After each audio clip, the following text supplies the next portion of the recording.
We are anonymous. We do not forget. We do not forgive.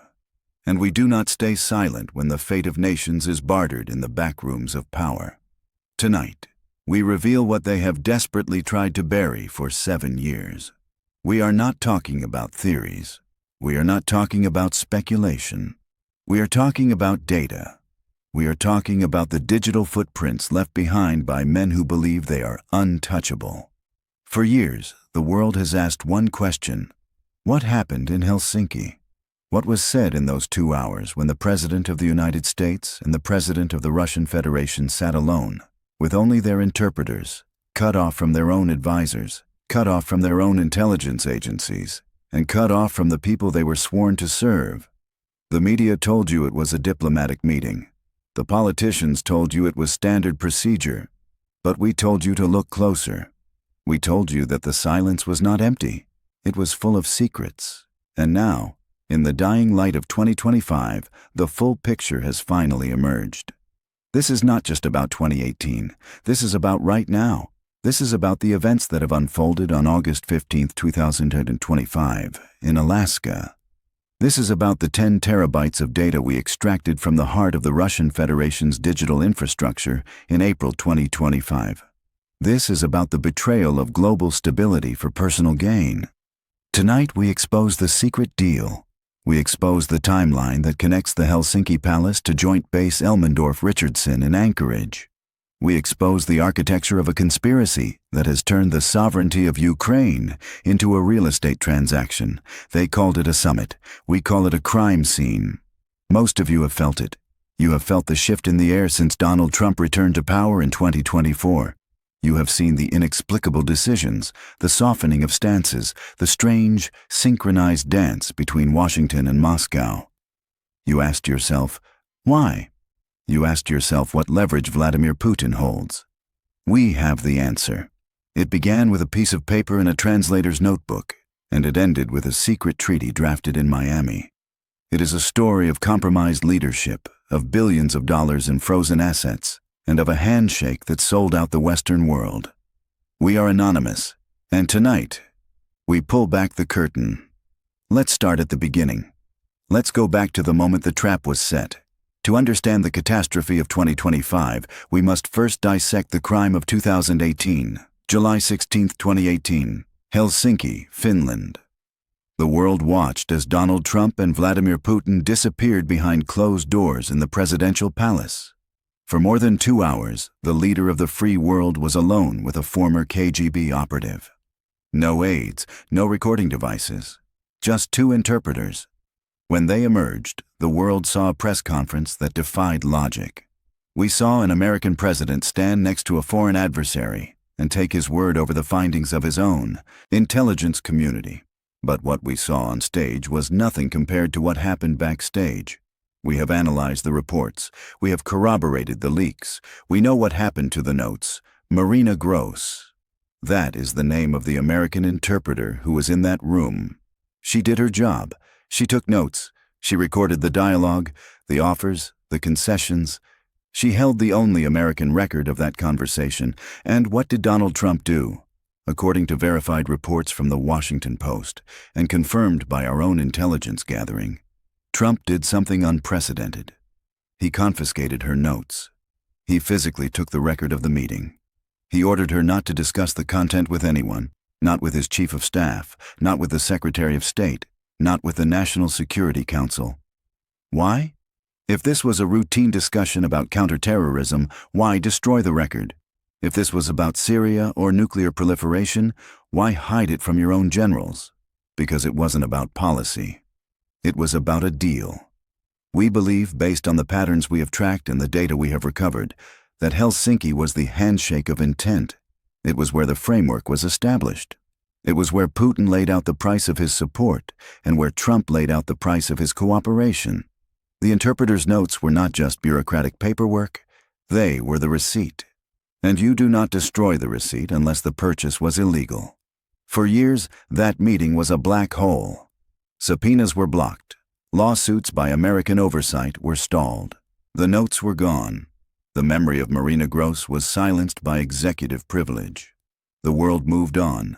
distracted by the chaos of the daily news cycle. But we did not move on.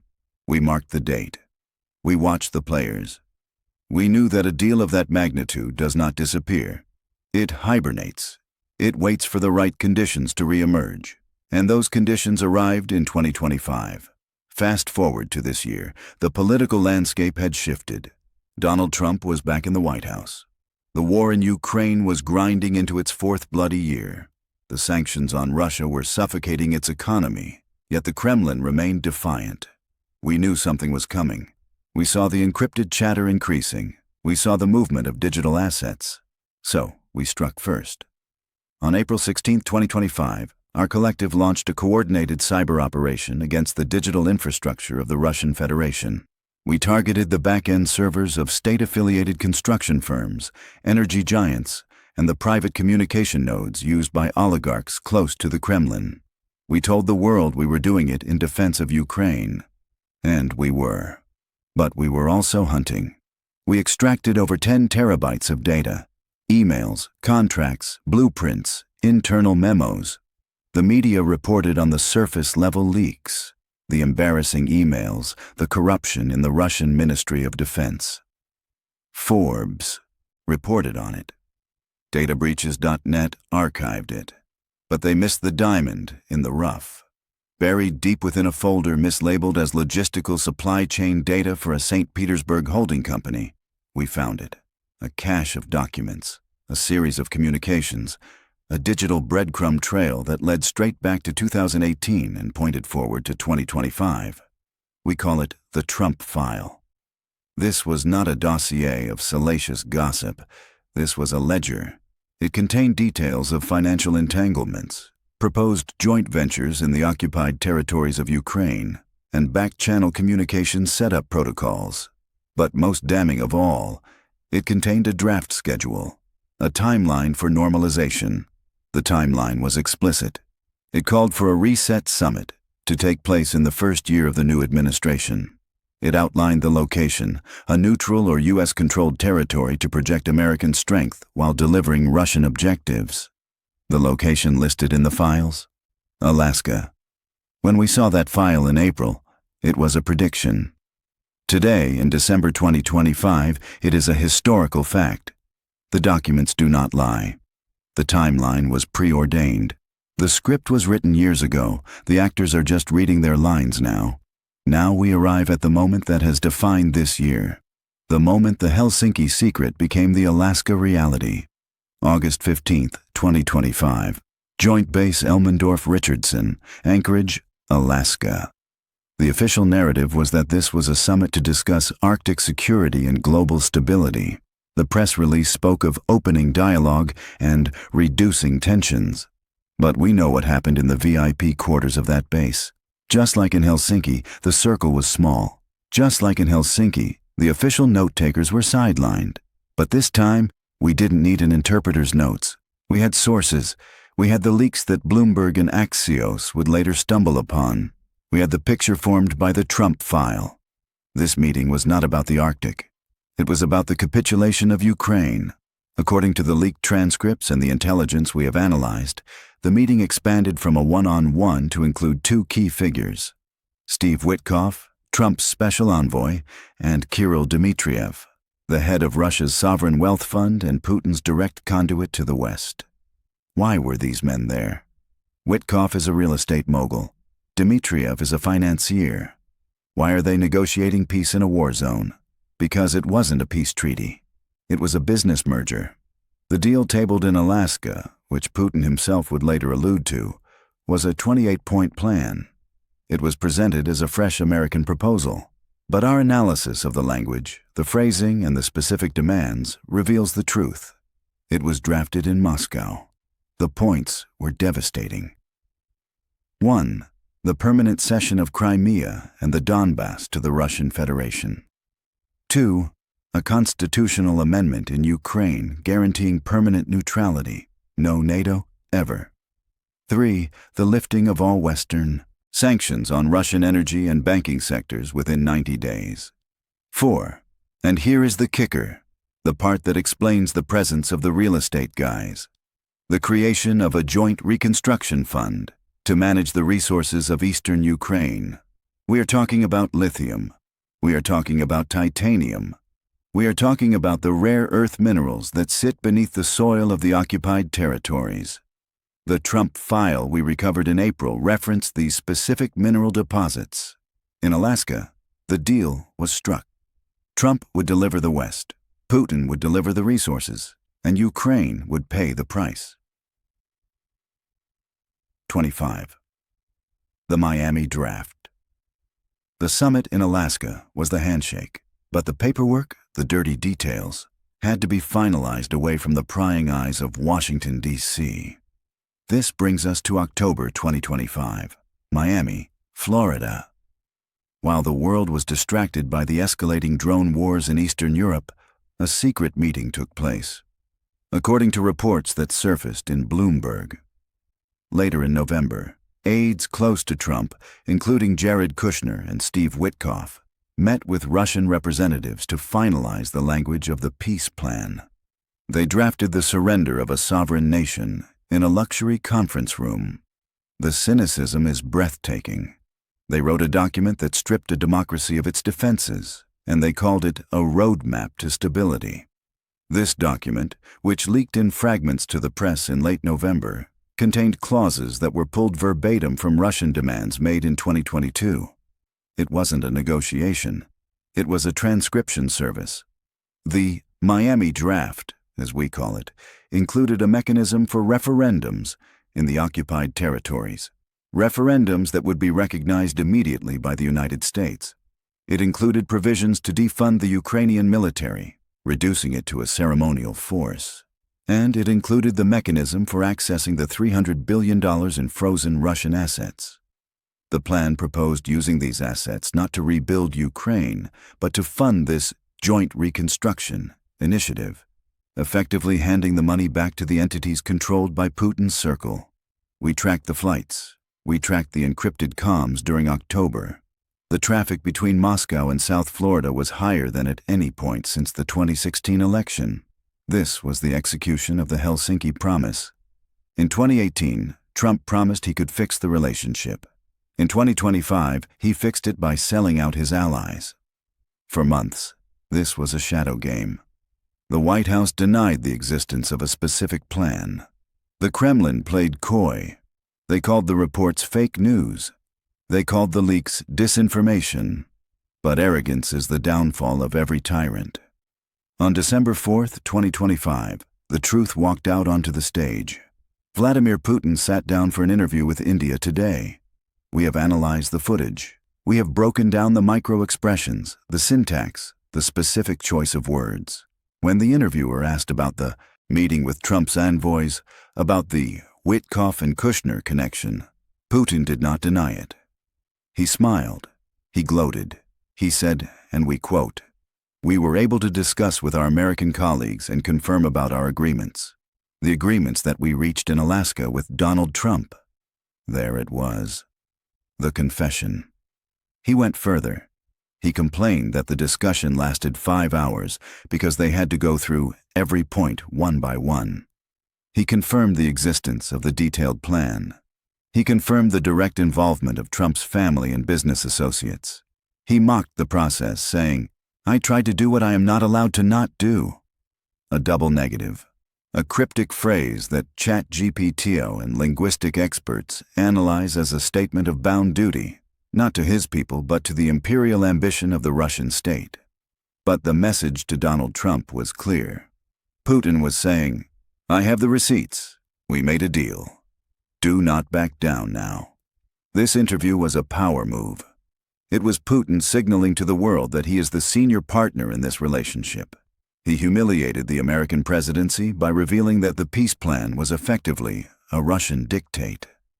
General Jack Keane, retired, speaking on Fox News, saw it for what it was. He said, "Their intent is to take Ukraine and topple it." He warned that if Zelensky is forced to give up territory, it is a political death sentence. But Trump doesn't care about Zelensky. He cares about the deal.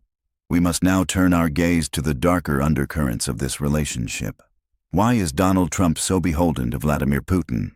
Is it just admiration for a strong man? Is it just the allure of a Nobel Peace Prize? Or is it leverage? In the data dumps and the investigative reports that have resurfaced in late 2025, specifically those highlighted by the Hindustan Times and corroborated by archival leaks, we see the ghost of Jeffrey Epstein. New emails, new logs. They show that in 2018, leading up to the Helsinki summit, Epstein claimed to have given the Russians insight into Donald Trump. He bragged to contacts about his ability to connect the Kremlin with the inner circle of the Trump administration. "If you want to understand Trump, talk to me," Epstein wrote. We know that Epstein trafficked in blackmail. We know he trafficked in secrets. Is it a coincidence that the man who held the darkest secrets of the Western elite was positioning himself as an intermediary between Trump and Putin right before the most secretive summit in history? We do not believe in coincidences. The Trump file we hacked in April 2025 contains references to compromat.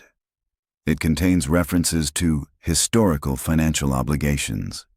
The Helsinki silence makes sense when you view it through the lens of coercion. The Alaska capitulation makes sense when you view it through the lens of debt. Trump is not negotiating from a position of strength. He is negotiating from a position of fear. He knows what Putin has. He knows what was said in Helsinki. He knows that if he does not deliver Ukraine, the Trump file held in the Kremlin, the original, unredacted file, will be released. Anonymous sees the strings. We see the puppet master. And now, so do you. What does this mean for you? Why does a secret deal in Alaska matter to a citizen in Ohio or London or Berlin? Because this is the dismantling of the post-World War II order. If this deal goes through, and it is moving forward as we speak, NATO is effectively neutered. Article 5 becomes a suggestion, not a guarantee. If the United States can secretly negotiate the partition of a sovereign ally with a dictator, no alliance is safe. Finland knows this. The protests in Helsinki in 2018 were prescient. They knew that their neighbor was aggressive and that their protector was compromised. Now, in 2025, Finland stands on the front line, watching as the U.S. signals a retreat. The Joint Reconstruction Fund is a blueprint for kleptocracy. It legitimizes the theft of resources by force. It sends a signal to China regarding Taiwan. It sends a signal to Iran. It says, if you take it and you hold it long enough, the Americans will eventually cut a deal to let you keep it. The economy is also at play. The deal involves lifting sanctions. This means a flood of Russian oil hitting the market, manipulated to benefit specific energy interests linked to the Trump donors. We saw the stock tickers of specific energy firms jump 12% the day after the Alaska summit. The insiders knew. This is corruption on a planetary scale. And let's not forget the human cost. The 28-point plan abandons millions of Ukrainians to Russian occupation. It condemns them to filtration camps, to cultural erasure, to silence. Donald Trump calls it peace. We call it complicity in genocide. We need you to see the pattern. 2016, the solicitation of Russian help in the election. Russia, if you're listening. 2018, Helsinki, the private meeting, the destruction of the interpreter's notes. 2019, the withholding of aid to Ukraine. 2024, the campaign promised to end the war in 24 hours. 2025, the Alaska summit, the secret deal. It is a straight line. There is no deviation. The media tries to treat each event as isolated. They debate the optics of the Alaska summit. They debate the strategy of the Miami draft. But we are telling you, it is one single operation. It is a long-term intelligence operation run by the Kremlin, with the White House as a willing participant. The anonymous hack in April proved the digital infrastructure exists. The leaks from Bloomberg and Axios prove the documents exist. Putin's interview proved the agreement exists. There is no more ambiguity. The deal is real. The betrayal is in motion. We are anonymous. We have exposed the data. We have connected the dots. We have shown you the face of the enemy, and sometimes that face is smiling in a photo op in Anchorage. The Alaska deal is the fruit of the poisonous tree planted in Helsinki. It is a deal made in the dark, designed to serve the few at the expense of the many. But the story is not over. Information is power. By revealing this timeline, by exposing the 28 points, by shining a light on the secret meetings in Miami, we disrupt their narrative. They wanted to present this as a fait accompli. They wanted to spring this peace deal on the world as a triumph. But now you know it is a surrender. Now you know it was written in Moscow. We call upon the people of the United States, of Europe, of the free world. Do not accept the narrative of normalization. Demand the release of the interpreter's notes from 2018. Demand the declassification of the Alaska summit transcripts. Demand to know what Steve Witkoff and Jared Kushner were doing in Miami in October. The truth is the only weapon that can stop this machinery. Trump knows we are watching. Putin knows we are inside their networks. They fear the light. Share this message. Download the data. Verify the dates. Check the sources. We are anonymous. We are legion. We do not forgive censorship. We do not forget betrayal. Expect us.